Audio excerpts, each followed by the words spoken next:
What's up? What's good? Matt Clark here at the new Matt Clark. How are each and every one of you doing on this amazing Friday? I'm doing all right. My girl's doing great. My family's doing great. I hope each and every one of you are doing great despite the crazy times that we're going through. If you could please hit that like button, that subscribe button, and that bell notification button to get all my videos when they're new. If you could share with somebody on social media, help spread the message, help spread the word, that'd be amazing. And there's a PayPal option if you'd like to donate, help support the channel. The link is in the description of most of my videos. So at the beginning of this, I just want to say rest in peace to a guy that I met because of this channel named Lee. So I went up to Thunder Bay and was visiting with my girl's family up there. And when I went up there, I did a Narnon group. And during that Narnon group, I met a family. And I met the son because he was somebody who followed my channel, and it just happened to work out that way. So I actually got a chance to meet him and talk to him in person. And he just passed away, crazy enough, not from overdose. He was actually shoveling snow and dropped dead. And I just want to say rest in peace to him and to his family, Diane. I'm sorry that you have to go through that. He knew he was loved, and it's crazy. Thank God it's Friday. I got to get a COVID test tomorrow. I've had a crazy headache for a couple days, so I got to go get a test for work. I've just been feeling like crap all day. It's not COVID. I know it's not, but I have to get the test for work. It's the way it goes now. Yeah, it's crazy. And this is the thing. I didn't really know the guy very well, but I do know that he was a follower, watched my videos. And I do know that it's a hardworking guy who had got through addiction and turned his life around, was working, had a girlfriend and everything, had his own place and was doing really well. Just randomly has cardiac arrest. And I guess they tried to, save him, revive him a couple times, and it just didn't work. It's crazy, right? It shows how just like that, and things can get turned off. And it doesn't have to be from violence or addiction or overdose. You know what I mean? Sometimes it's just your time, and there's nothing that you can do about it or to avoid it. So it's that final destination shit, you can only duck death so long. Travis Helms, what's up? Hey, buddy, what's up? Joshua Palmer, what's going on? What do you guys want to talk about today? What is the topic of conversation? At this time of year, I think it's important to talk about addiction. I think that a lot of people are away from their family, in prison too, right? But I think the connection can be even worse when you're dealing with addiction because of all the shame. You don't even want to show your face. You don't even want to be around your family at all because you just feel like a disgrace a lot of the times. And even if you do go, then you just disappoint, you usually cause fights, cause problems, stir up drama, just the way it kind of goes. So shout out to everybody who's going through addiction who maybe doesn't have the connection of their family right now. I would say just do your best every day to get a little bit better.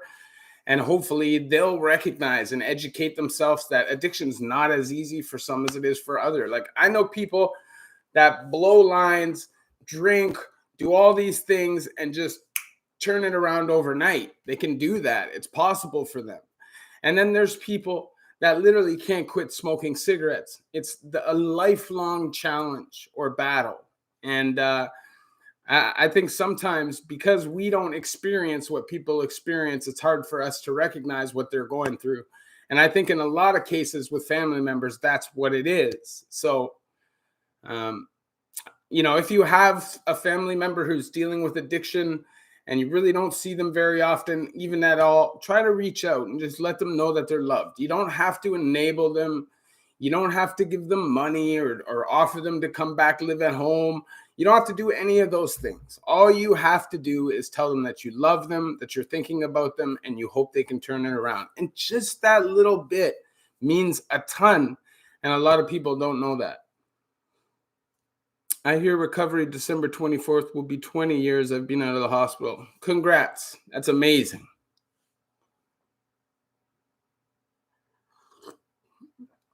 J Money, thoughts on what? John Money. I only see thoughts. I didn't see anything else that you wrote. So,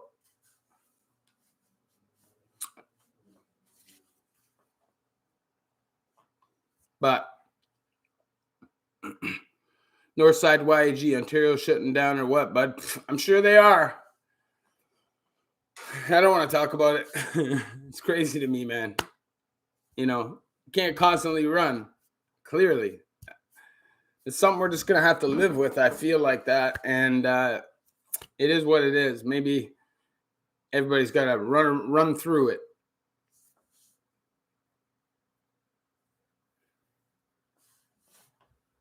Yeah, they must have. But if it's stuff, I don't really want to talk about it because it really gets your channel shadowed, and like it just doesn't make any sense. My thoughts are the same as everybody else's who's not warped.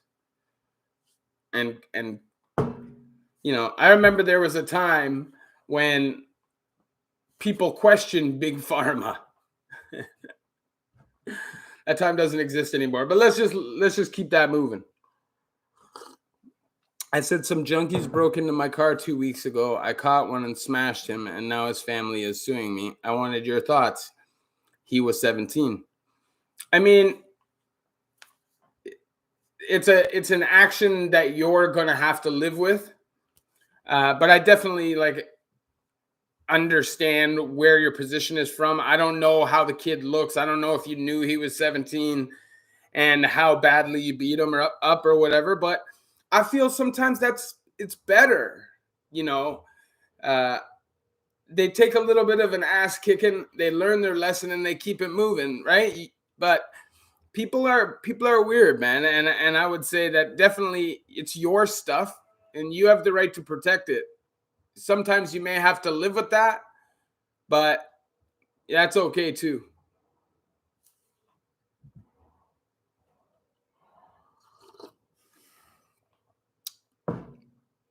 That's crazy though, that you have to deal with that. Somebody else puts you in that position, and that is life, and I've been that person that puts people in those positions. And sometimes it's hard to understand, it's hard to see why people do those things.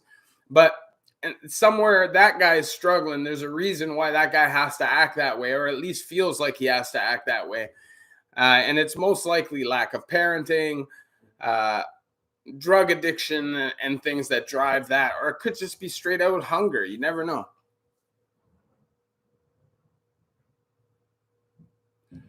You know who Brandon Novak is? Guy's story is insane, bro. It's on YouTube. His story of recovery. He was in jail. Yeah, I know who he is. I haven't really fully listened to his personal story, but I definitely know who he is. People above me are making noise, so if you hear that, sorry. Nothing I can do about it. But it's one of those situations, John Money, where you're in the right, but his family's also in the right, because they're going to protect their son, right? And everybody's got a story that leads them to that place where that confrontation happens. And usually it's not out of spite to you specifically. It's more of a ribs is touching situation. All right, John Money. What restaurant is that there, John Money? I haven't been there in a long time, but when I do come by, maybe. It's possible, brother.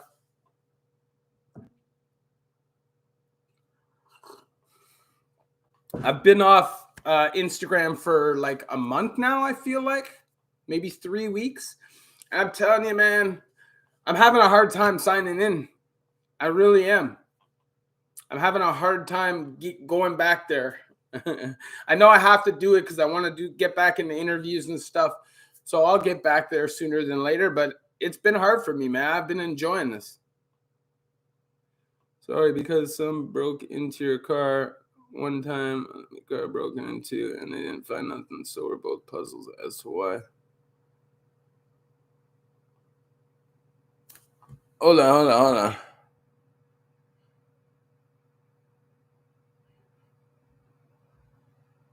Sorry, because someone broke into your car. One time, Lenny's car got broke into and they didn't get nothing, so we were both puzzled as to why. Scottibush, East Beaver Creek. Okay. But, sorry, to get back to the addiction stuff. These times of year, man, it's really difficult to be an addict because it's magnetized. You know what I mean? Like everybody's kind of expecting you to clean up and to be on your best behavior, and everybody kind of expects you to just change who you are while you're in that moment, and that it's just that easy to do. They get mad at you if you're high when you're at home, despite the fact that they demand that you're at home, and it can be difficult, right? And then there's people that are locked away in prison, and then there's the hardcore addicts that don't ever talk to their family because they're way too far gone. If you know those people, just reach out.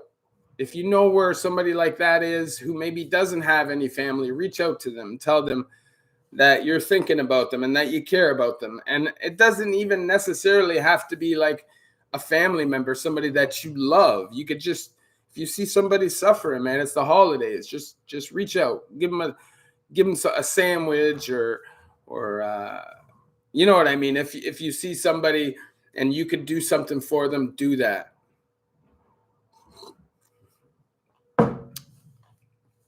KR10, happy holidays and much respect to you too, my brother. I just think that it's time, man. It's time for us to free the fuck up. My ribs have been touching before, but never went that far, though. I was about 14. I was about to commit a crime to get what I wanted, but reflected on some of my experiences and told myself it's not worth it. Yeah, and I was the opposite because my ribs were touching always, no matter what I had. I was the definition of greed. I was the definition of never satisfied. And the problem with that is when you can't be satisfied, then it's a never ending cycle for sure. Right. And I wasn't like some big time baller. I wasn't some dude that was making millions of dollars. I was scraping the bottom to get drugs and to party and to do waste man shit, just blow my life away. Right. And at the end of the day, you have to get to that point in your own mind where you say enough. And most people will get there, you know, like I know you do see a lot of people that are addicts from the beginning of their life to the end of their life, but I feel like a lot of people get to that point when they're older where they kind of shut down if it doesn't kill them first, because it's just exhausting. It's exhausting living in that life of chasing drugs, and eventually you end up getting help if you don't die. But I don't know, man. I just feel like with this pandemic, the way that everything is right now, the way that we're constantly worried about lockdowns, and we're like society is in this perpetual state of fear that is driven from the media, and it just sparks and makes everything worse. You see what's going on in the States right now. What's going on down there is crazy. There are constant smash and grabs, like groups of people doing coordinated smash and grabs, home invasions, rich people. And in Chicago, I watched a video this morning where these people had an actual cell phone video of these guys having a full-out gunfight in the streets, and there's automatics, there's not a Fed nowhere to be seen in this thing. And I remember growing up, man, you open somebody's car door and the feds are coming if they call. And now it seems like it's a free-for-all because of virtue signaling. And it's just, I don't know, man. I just feel like it's going crazy down there. And what happens down there seems to follow everywhere else, although it hasn't happened yet. So I grew up around some of these cats you're talking about. The problem is most of them don't want help. Yeah, when it comes to street politics, I definitely agree. I definitely feel like there is a group of people or even criminals that's how they want to live. Like they want to be outlaws, and that is their choice. You just have to accept the consequences that go with it, and you can't whine and cry when you're doing life on the installment plan. But I feel like there's a different group of people where, despite the fact that they have a high recidivism rate and they're going back and forth, back and forth, back and forth, it's not because they're bad people or they want to be criminals. It's because they don't know anything different. They haven't been taught anything different. They've experienced trauma, been caught up in the system since they were young, and just weren't raised right because they were raised in the system, right? And that's kind of like what happened with me. Like I was raised right when I was young, right? Up until 14, 15 years old. But at that point, I transitioned into the system. And once you make that transition, then you're raised by the system and the streets. So you're on some savage stuff.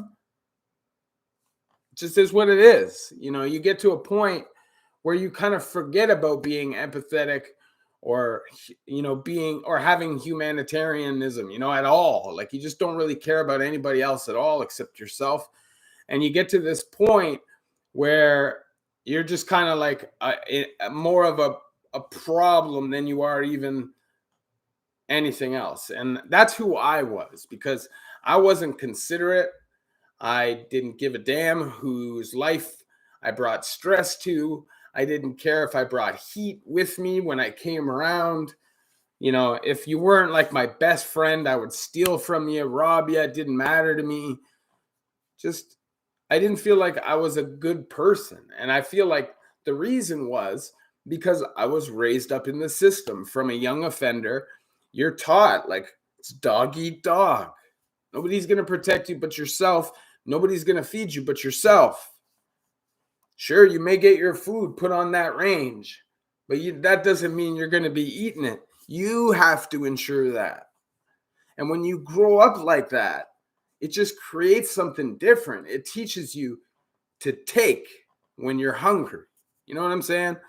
And I just feel like I went through this transition of being like a good kid, experiencing trauma, losing my brother, and then kind of transitioning into this bad kid who had no soul. And it wasn't that I didn't have a soul. It was that I had forgot how to feel it.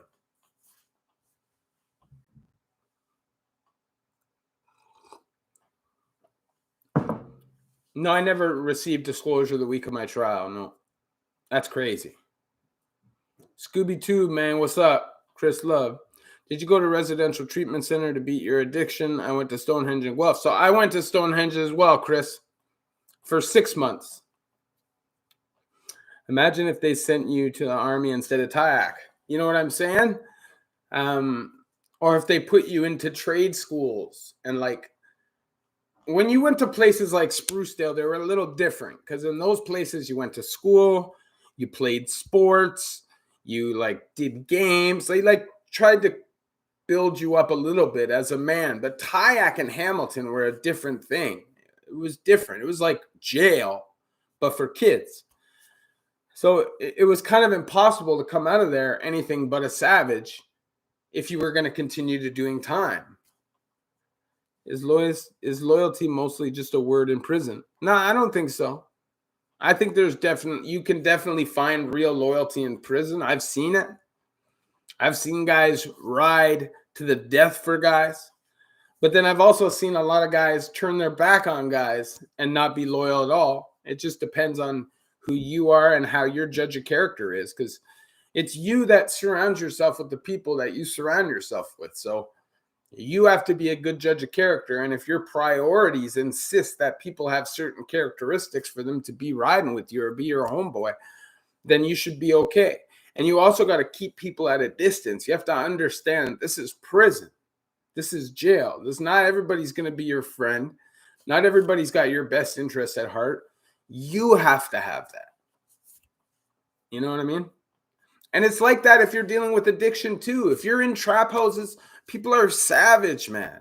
People attack you, smash you, rob you, beat your face in when your back is turned to take your dough.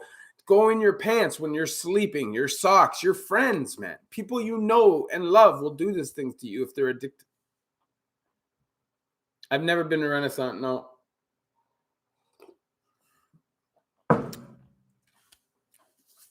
You know, I think that when it comes to loyalty, everybody's interpretation of what that means is different.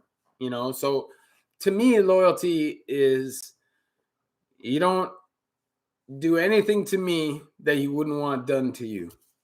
That's loyalty. You know, you treat me as if I'm a member of your family. You have that kind of respect. You don't necessarily have to love somebody from your family or like somebody from your family, but there's that love there, that respect there. You know, I feel like that's the kind of standard I have for friendship. I don't just accept anybody. I'm not an acquaintance guy. And I think that's from years and years of just being tired of people. I lived in a trap house for close to 8 months a while ago, made me really not trust anybody. You know what I'm saying? It's facts. I got locked up once and can't stop watching. Getting locked up is not fun, man. And it doesn't matter if you're in a soft-ass jail or you're in a crazy maximum security jail. I would actually argue that being in the soft-ass jail can be more boring and long and just shite. Because when you're in the higher security jails, there's usually a lot going on. And your day's kind of fast because it's routine. If you have all this freedom in prison and you can just kind of like, do what you want all day, the day just fucking drags. People who bond with you in a natural way as a real bond. Gang members don't love the squad in that way. It's more like business. In some cases, right? Like, of course, there's going to be relationships in the squad that are real friendships, but not everyone. You're right. Some of them are business.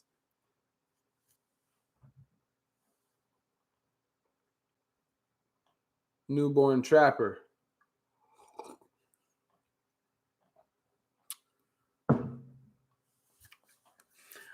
The only residential treatment that I've been to is Stonehenge. That wasn't like a jail.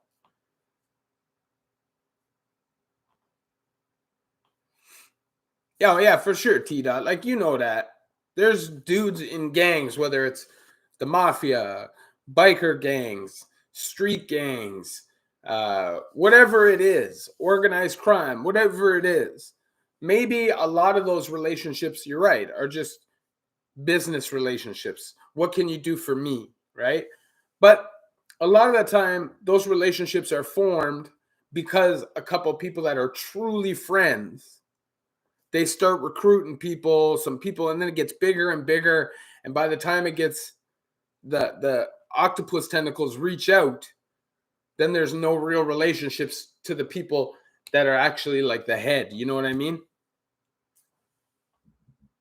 A true friend will bear his soul. That's how I tell.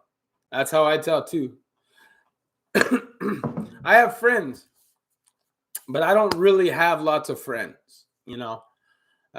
It's hard for me to socialize. I'm not really that social. Couple hours and I'm out. I don't want to do it. I just don't handle groups of people well, loud situations, despite the fact that I'm an incredibly loud human being. But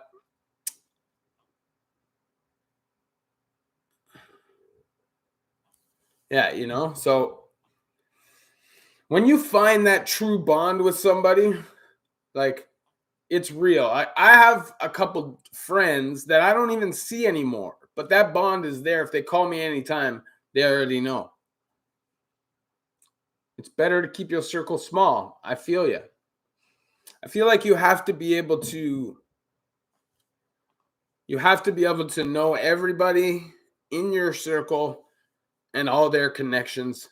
You can't have a bunch of people in and out, strange people changing all the time. It just doesn't make any sense. It's how you put yourself at risk.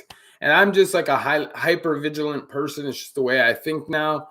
And the more and more effed up the world gets, the more vigilant I get. So I wish I would have went to jail. I would have gotten clean faster. Probably harder to find shit. It depends on what jail and depends on what you're looking for.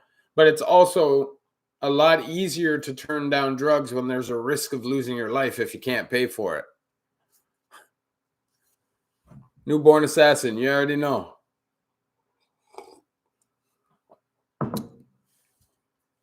You know what I mean? There's like there's a real risk that if you go get like a couple points of junk or whatever, a gram of blow or whatever you get in the jail, and then you can't pay for it, that you are going to get stabbed up. Chances are the person that has that is a connected human. He has it and he's not getting it taken from him. You know what I mean? So the fact that that threat is there, and you're a good person, because there's a lot of guys that don't care. They'll run up a debt and they'll just crack off the jail. They don't give a damn, right? They have no self-respect at all. They'll go PC. They don't give a damn, right? But if you're a good dude and you care about your name, then you're not gonna put yourself in those positions, and it's a lot easier when there's a risk of losing your life. Because sometimes addicts will be addicts and make bad decisions despite the fact they don't want to be pieces of shit, right? Like it's just their cravings supersede anything else, including their own safety. But I don't know. I never thought like that. Like I was always able to separate myself from addiction when I went to prison. Sorry, Chris Love. I don't know if it did. I didn't see it. No, I don't think so. No. Did you ever make lasting friendships with guards? No. No. You're not, it's not like that. You know, like you're not there, you can't make friends with guards. It just doesn't happen that way, right? Like if you're a convict, that's not going to happen. And even if you're an inmate, that's not going to happen. I'd say that you learn like a certain level of cordialness once you have a certain level of respect from them.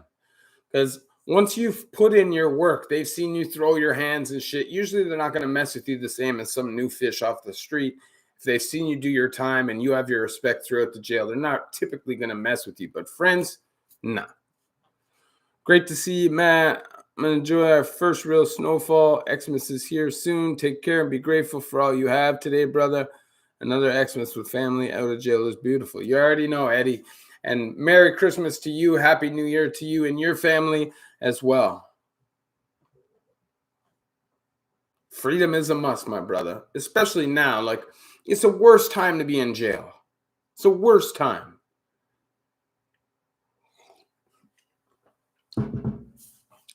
Who knows what could happen, you know?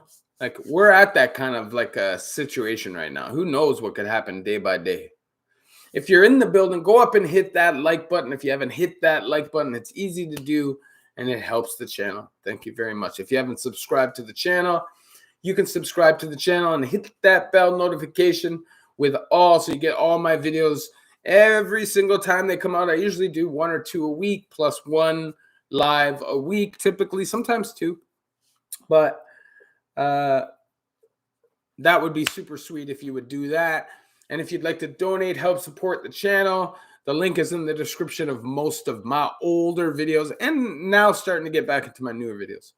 Annette, shout out to you. And Lethbridge, did you ever get to the point on the street where you're so sick and tired there's nowhere to turn to get off the dope? No treatment? Yeah, there was a couple times, bro, where I was literally standing in Emerge, like in the hospital, about to like go into Emerge and just say, fuck it, put me through detox, act like I'm crazy, you know?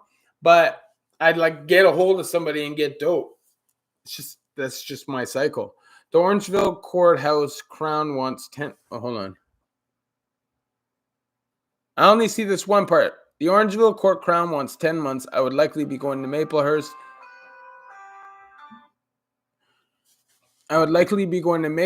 Any advice for a first timer? I've only done time in Toronto South on weekends. I just say be yourself, man.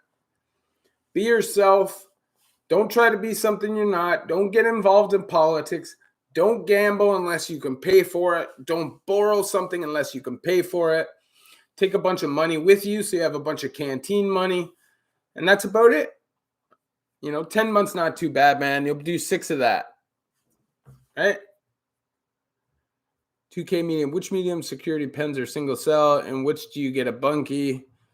I think now in pretty much every pen you get a bunkie, unless you're in max, and you might even get a bunkie there now. You might like eventually get to a single cell, but you're always going to start in a double. And if you're in somewhere like Fembrook, it could take you a long time to get into a single, unless you go to Tundra unit, which is like a higher security unit where you'll get a single cell. So, a lot of jails will have single cells. It'll just take time for you to get there. Roger Door. You already know. Thank you.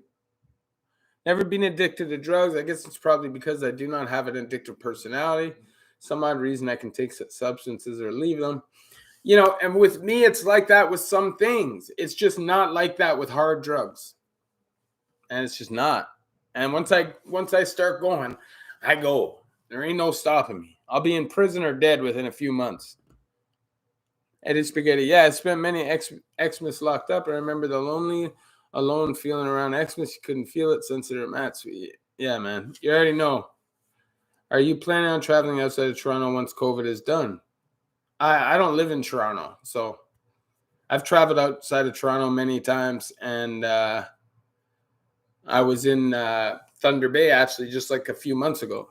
So, no, I don't lift. I haven't lived for like a year and a half.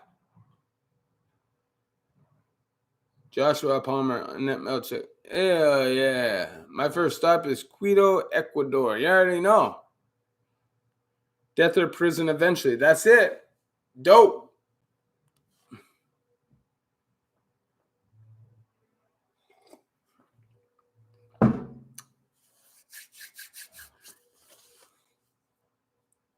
Yeah, this is small. I'm like 210 right now, and this is small for me. If I was working out, I'd be big. The alpha male, would they try and keep a COVID outbreak in a prison or report it if they had no choice? I think that most likely they would try to keep it quiet, but it would get reported because guys have cell phones. They get it out to the street. There's no way that it would be just isolated. Not in the way we live now. No. Addictive personality in a lot of situations equals trauma when it comes to heavy drug use. Yeah. I can bring money in, cash debit. No, you don't bring it in, but when you turn yourself in, if you have cash on you for sentence, then they'll put it on your books, and that'll go into like your commissary.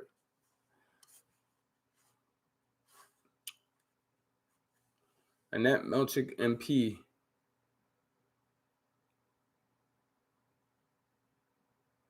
Annette MP. What does that mean? Like a politician?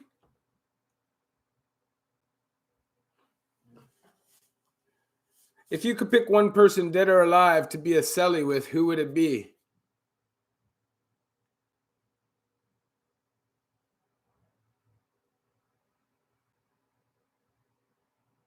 I'd say my brother, man. I'd say my brother for sure.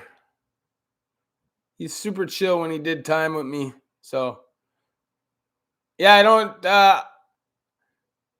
Your question wasn't there, bro. They're not sending them all through. I can't see it.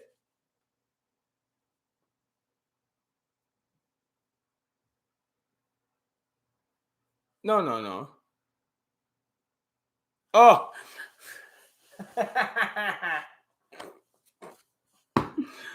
That's a blonde moment.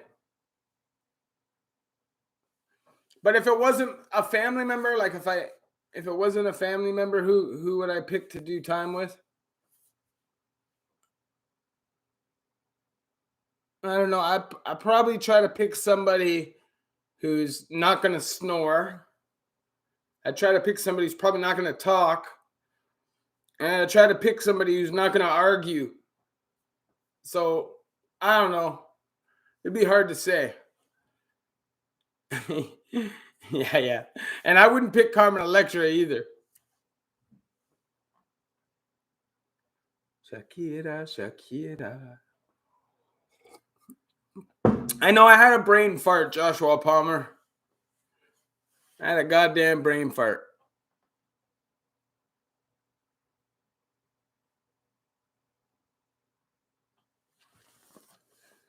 Yeah, jail saved my life a couple times though, to keep it real with you. You know, it has. Would I rather be cellies with Tyson, Tupac, or OJ? I think probably Tyson. Because Tyson's actually like a really smart and philosophical dude. I think I'd learn a lot from him. My bro told me someone got smashed out for snoring in Toronto. So it happens all the time, man. I've booted so many guys out of my cell, sometimes physically, because they snore. Some people snore, man, and then they don't want to leave. And they want to just, because they don't want to look like bitches. So if you're pushing them out of the cell, they feel like you're bitching them down, right? Despite the fact that it's not even about that. She can't sleep, right? I'm not going to sacrifice my sleep. So then, boom. Yeah, Tyson, man. OJ, I'm not into like the lady killers. And what was the other one? Tupac, I feel like is a little bit not so like white person loving.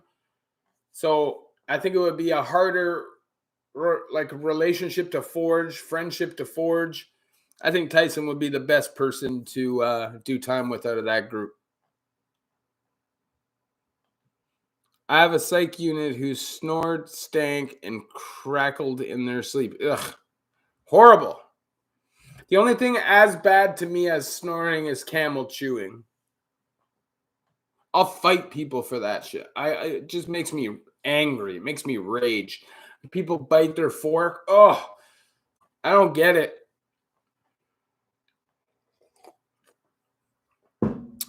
What about 6ix9ine Drake it would be Kevin McAllister. Well, Kevin McAllister wouldn't be Kevin McAllister because he's a child.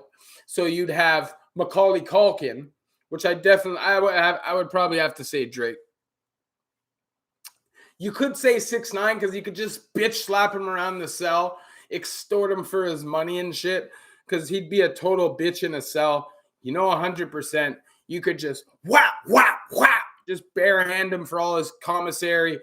It'd be an easy victim, but I think he'd crack out of the cell real quick. OJ's a bad option. People that are doing crank or heroin for long periods of time just don't live that long, I don't think. Yeah, so you'll either die or you'll get to that stage of zombie, and there is that stage. You see people downtown all the time, like older addicts and junkies, where they're nothing's gonna kill them. Like they're gonna live till they're 100 and be dragging their feet. Like at least they look like they're that old. But you have to get to a certain path. You have to give up to get there. And it takes a long time for some people to give up. Some people give up pretty quickly. I'd leave the cell, whatever I could do, help someone else. The Ontario government, year pay you to talk to grade 8 students and high school kids in regard to reality. Yeah, I'd love that. But I don't know if that'll happen. I felt like that's too funny. I find more people die from H than crank. Oh, definitely. Especially now, considering there is no H. It doesn't exist. Everything is fake H or fentanyl, which is fake H is fentanyl. There's no H. You have to have like a direct source to get pure H nowadays. Ain't happen.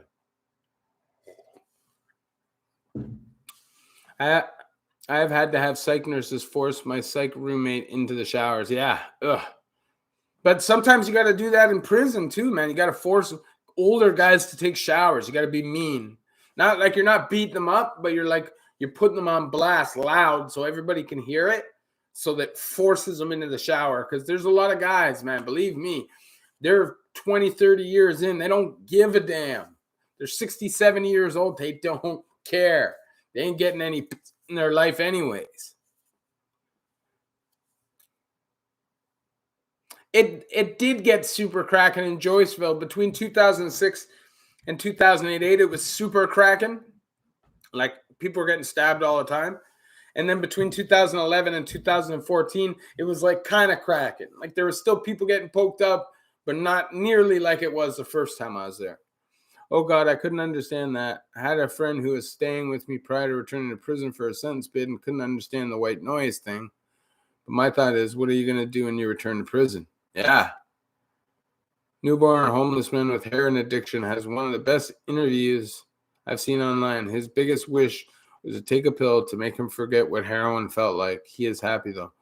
Yeah. Huh. You see, I don't want to forget what it feels like because I got a lot of joy out of it at certain points in my life. But I also don't want to forget what it feels like because I also got a ton of pain out of it. And I think that as long as you remember that pain and you distance yourself every year it gets a little bit easier. It's a little bit easier. Eventually, you're going to get through that stuff, you know?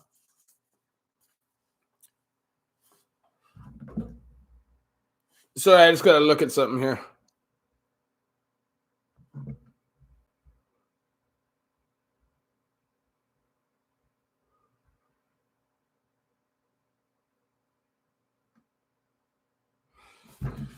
All right, guys, I gotta go. I gotta go pick up a loved one. Love y'all. Love each and every one of you at the new Matt Clark. I'll be back on this weekend at some point. Love y'all.